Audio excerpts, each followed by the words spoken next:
I didn't know that Harold and Maude was a play.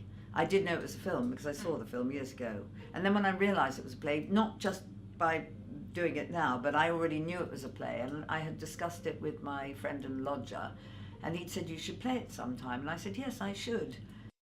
I did a play called Mother Adam a few years ago, which was at the German Street Theatre.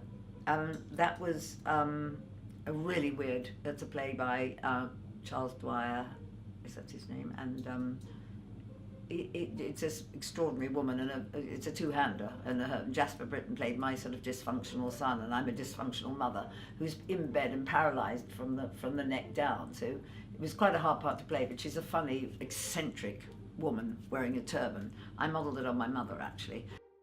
I mean, one of my most favourite plays of all time was the one that Stephen Burkoff wrote for us to do together, which was called Decadence. Well, what I love about her is the fact that she is completely anarchic. She doesn't like rules. She doesn't believe that, you know, anything's forever. It's just her whole philosophy on life, which is sort of so endearing and so sort of uplifting, that she manages to meet this young man just at the sort of twilight years of her life and sort of convince him of his own mortality and his own life, and sort of turns things around for him. I think it's a very loving play, actually. In a funny kind of a way, I like new theatre and new work better. I suppose try something new as often as possible. Tennessee Williams, what other?